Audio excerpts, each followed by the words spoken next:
Good morning. We are hanging out at the second garage house cabin. It's been raining for a few days, so I wanted to come and check on the drainage. It's wet season. If you're new around here, we're building a garage house, so it sits on a slab foundation. The building department deemed it to be higher than the floodplain, so we didn't have to lift it. In other words, this building has been here since the beginning of time, and water levels change, and so the building department had to determine if this was a safe elevation, and they said it was, so let's check.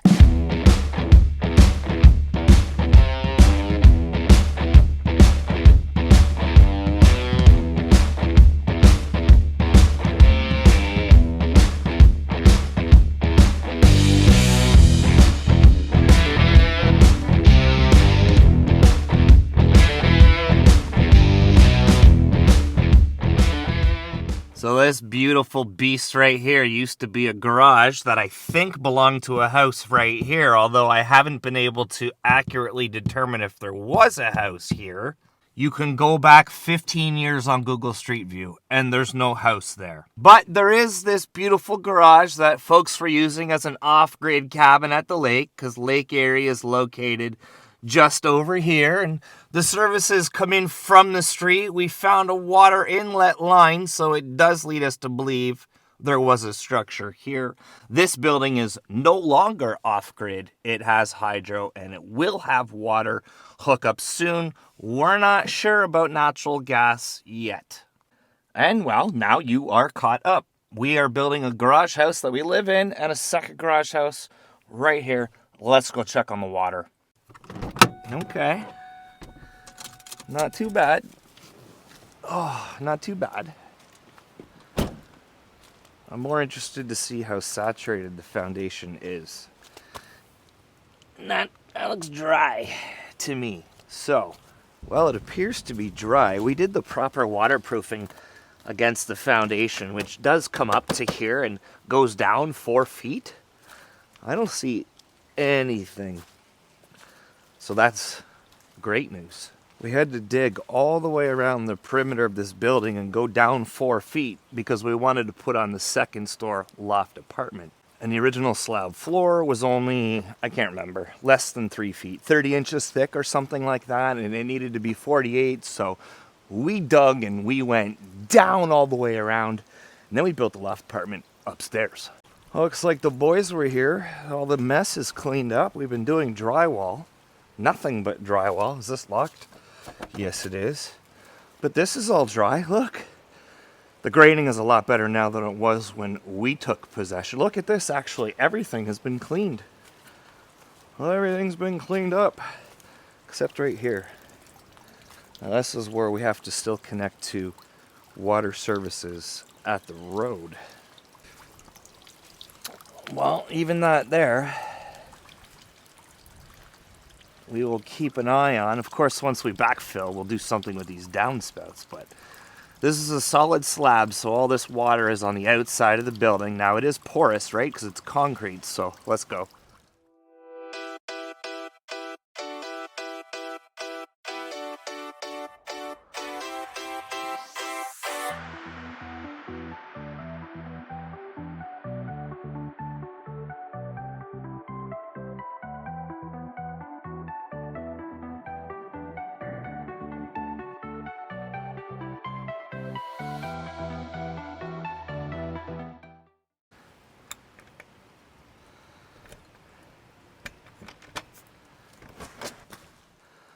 Hello, gorgeous. Oh, I'm moving in. Seriously. Doesn't she look spectacular? So next phase is, this is the kitchen. We're currently pricing cabinets. We asked you about floor to ceiling, and you seem to be split on if we should do normal cabinets or continue to the top. These are 10-foot ceilings. So what we're gonna do is a cabinet here, of course, at the window facing Lake Erie over there, and then the cabinets will continue around here. This is where the sink is going to be. This is where the refrigerator is going to be over here, and the stove plug is down there on the ground. So the drywall's been mudded and primed and it's ready for paint. We gotta get some things installed like the furnace duct head unit thing goes on the wall this way right here. I'm pricing flooring. Steph's designing cabinets on IKEA as well as with a local cabinet maker just to see what some of our options are. But what do you think of how she looks today? Concrete's dry. Let's check each corner. The downspout, right, on these corners on these exterior walls. So I was like, why is this dark? But that's just paint. That's not wet. That looks pretty good there. Okay. Not bad, not bad. Excited to see. Excited to see. The last thing we want to do is know that we closed all this up and that water's coming in. We did all the waterproofing from the outside that we were supposed to do. Even a lot of this vapor barrier is tarred down to the concrete. I don't see any saturation. You should have seen it before, my friends. There was a skating rink in here. This was all wet. There were roofs with leaks and it was a disaster. That corner's dry too, so. Looks like good news all around. Let's come over here to the addition. Oh, the equipment's gone. That means the drywall folks are done. I'm gonna switch this and see if we can turn a light on here 1 sec. There we go. Oh, look at our camping gear. Here's where it made it. Well, here's the corner outside. Nothing. See, this is the clean out. This is the inside corner where I just showed you where water was pooling there. And there's nothing. It's bone dry. So, winning. Okay, how do I back out of here now? Look at this. I guess the drywall guys are done. That means it's time to paint. That means the electrician can come back and this stuff can go back up. Yes. Some of you noticed in the last couple of videos, we were talking about how the stackable laundry is going here. And currently, this is where the water lines stop. That's because we sit on the ground and this is an exterior wall. So those water lines there are going to continue this way on the inside of the wall behind the kitchen cabinets running all the way along here. So trying to minimize as much freezing as we can with these Canadian winters. Over here, all the plumbing is again on the inside. It's just underneath the bathtub there at the back corner. But we wanted to do that intentionally. Same thing over here. Let me turn this camera around. So this 4-foot pour addition here was so that we could have the water in the cement. So you'll see those are on the inside and it continues in here to the back of the shower bathtub, and then it continues along there and it comes out here, and when we're ready these are going to continue on the interior over here to the sink. And it's been a minute since we've gone upstairs, so let's go. Yeah, there's your first indicator that we're done. This was the final sand cleanup and he's out. Drywall dude is done. That's exciting. What an amazing job. As always, we've used the same drywall crew time and time again. Look at this. You know what you're getting. All cleaned, gone. So that's good. He's been here off and on for about 2 weeks. Mudding is that tedious process, right? Low and slow, low and slow. I'm so used to making barbecue videos. Low and slow. Well, low and slow. He does fine mudding and he comes back and he does it 17 times over the course of 2 weeks. But this is what you're left with. It's gorgeous. Do it right. Hire the pros. You'll never know that there was a seam there. If I were to have done this, it would appear as there would be no seam. But if you got the camera close, you'd see the wave. You would. Leaves are gone. We'll be able to see the water out there soon. That's Lake Erie's North Shore. This is beautiful southern Ontario, Canada. Here's the other dormer that faces the other half of this property. This property goes to the tree lines right there. That porta-john belongs here. So there's opportunity for us to develop right next door. So if you've been around here for a while, you'll know that we publish books and we like to build cabins on Mother Nature's beautiful Lake Erie's North Shore, southern Ontario, Canada. I would love to get this place either rented long term, maybe Airbnb, maybe flip. Those are currently 3 strategies that we have to do. There's strategies we have to consider in order to get this building properly cash flowing so we can approach a bank and borrow money to begin developing right next door. Again, if you've been around here, we are technically unemployed and homeless because we live in a garage house that's not finished. We don't have occupancy status, which means none of the permits are complete. We're not breaking any laws. It just means we can't borrow money against our primary residence or this one, and we can't show a paycheck to the bank because, well, Codebreaker's been around for a while, but we've been doing it full time only for the last year. So if you're a small business owner, you know what I'm talking about. It's hard to produce a pay stub, and if you don't have the assets at home, even though we're sitting on 2 90% lead developed properties, they're technically worthless in the eyes of the bank. Well, they're not worthless, but it's challenging to borrow money from a traditional lender against real estate that isn't currently legally livable. There's no services here. Some of the next steps would be to see the services for this building are getting connected by that telephone box because this is where we believe the house used to be at one time. And so we're going to have to disconnect from there when we sever this property, connect to new connections that we'll have installed out front, and the original connections would go towards the next build right next door. Very important factor for those of you that watch the channel because of the real estate stuff. Typically speaking, when you approach a bank and want to borrow money on your primary residence, they'll give you up to 80% of its appraisal value. Now, if you want to borrow money on a secondary house like this one, traditional banks will only offer you up to 60%. Now, we've had a wonderful relationship with our bank for a number of years, so they often will give us 70% towards our rental properties, but it's something to think about. If the building, let's say hypothetically, was appraised at $400,000, it doesn't mean the bank's going to give me that to go build next door. It means the bank's going to go, we'll give you up to 60% of that amount, or $240,000.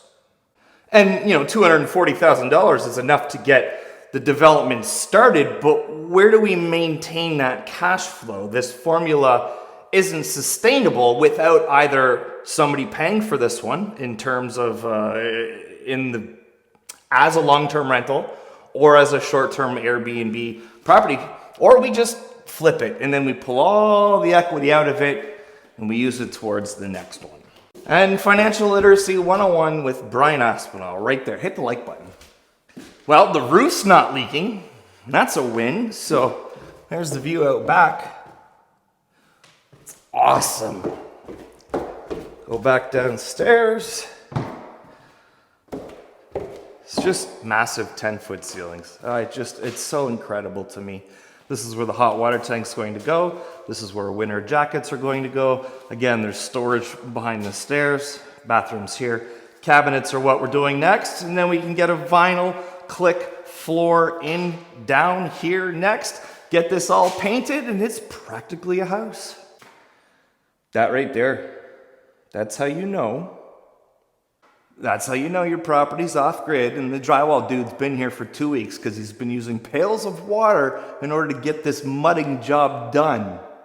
I just think this is going to be such a really cool space to be hanging out in, and in modern times, we can hang a flat screen TV from way up in that corner because it's so far out of the way because the ceilings are so high. So I envision the living area to kind of be where you are right now, sort of facing the kitchenette. Maybe the TV goes up on this wall. I'm not sure, but the lake is that way and the patio door is just at a frame, which obviously is going to bring in a lot of light, which you don't always want, at the back of the TV. But there's just so much space in here. You could almost set it up in, multiple rooms. I don't want to put walls up, but with strategic staging and furniture, you've got a little bistro set in the corner. You've got a little office love seat, library, cozy space over there. Clearly, I don't know a thing about interior designing or decorating because I'm just talking nonsense about furniture that goes inside. But hey, the building itself is 23 by 23, somewhere in that ballpark, just under. So we have 400 square feet downstairs, 300 square feet upstairs, 700 square feet. You know, it's open concept, and there might only be one loft apartment, but think about it like a tent. You know, it sleeps 6, all right? Pull out couch downstairs. It's gorgeous. Why is this pot light only half cut? Why is that only... I think it just got taped over. This one right here. Probably just got taped over. I'm sure it'll get cut out by the electrician with an X-Acto knife. This is an original post, if you're wondering. It holds up the original header, which was in this giant garage door opening. This was the garage, the original garage door was right here. And so we wanted to keep this exposed because it's gorgeous, and it was, you know, thicker than the original wall, but it's a talking point as to what the building used to be. So there's a header inside the drywall now, and we wanted to close this space off here so that we could put like a vanity or a pantry or, you know, the jacket space adjacent to the front door. Okay, I'm stoked. It's bone dry. I knew it would be, but it was an excuse to come over here and make content for you because a lot of you have commented about what we should do with the water. Why didn't we go up? Why didn't we put wells out back? Because the town has 100 years of data on the water table. And if you want to build anything around here, I'm talking anything. If you want to build a little shack to put at the end of your driveway so your kids can stand in it at the bus stop in the rain, you need permission. So I'm telling you, the building department said, we've done all the tests and this foundation satisfies the flood elevation. It is outside of the minimum required to build in this area. In other words, the water table has never been higher than the elevation in the last 100 years. Okay, I'm happy. I'm getting out of here. It's time to hit the grocery store. Let's go. Just before we go, I'm gonna walk the side yard because before we graded this, it felt like there was a foundation hole, right? Like a swimming pool, because that's where the structure would have been, but it's dry here. See, it's not in the corner. That's a pump. We share this corner with these 4 properties and it's low, so it gets pumped out to here because there's a sewer over here. So here's the property line, right here. And it's dry. I'm really happy about that. Really happy about that.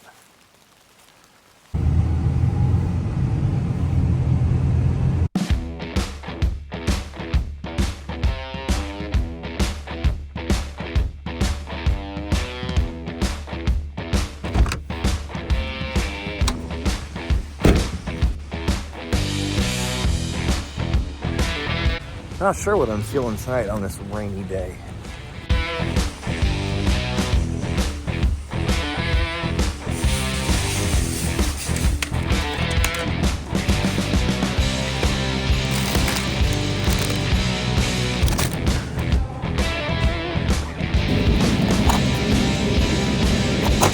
Well, that's easy. Mexican salad, you're just gonna throw the ground turkey in a pan with some taco spice and throw it in the corn salad. Oh, hello, gorgeous. Hello. Well, that toy's out of my pay scale. We're out of the grocery store. It's raining. We'll see you at home. Okay, I lied. There's a ridiculously awesome bakery just over here, and it's only open Thursday to Sunday, so let's go. Hello, gorgeous.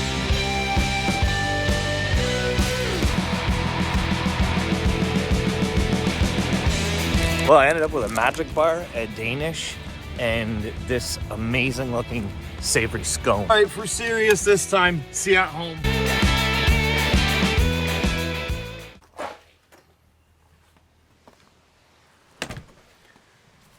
Well, end of another day. Still raining. Look at this. The wind came barreling through. Holy. Well, thanks for hanging out with me today. Why am I wearing sandals? Slides in the wet grass. Aspinall? I don't even know. Looks like the lake is starting to dial it down a little bit. It's been pretty gnarly the last couple of days. Can't see Michigan today. Hello. Nor Ohio. Hello. This is Ontario, Canada, north shore of Lake Erie, facing Michigan in here, and of course Ohio, and then way that way would be Pennsylvania. Oh, we'll see what kind of treasures floated up today. I don't see any lures. Always look in the green. That's where the treasure is. Those are where you find, those spaces are where you find things like this. That's how stormy it was. That blew right off of that table. Wow. All right, friends, I am grateful to you all. Thank you so much for hanging out with me today. Peace and love from Canada's most southern mainland shoreline. Give somebody close to you a hug. Tell them you matter. Don't forget you matter. If you're still here, please go ahead, hit the subscribe button. Like the video if you enjoyed it. Leave us a comment down below. Tweet it at your grandma. X it at your grandma. Post it on the Instagram. Catch y'all on the next one. Peace.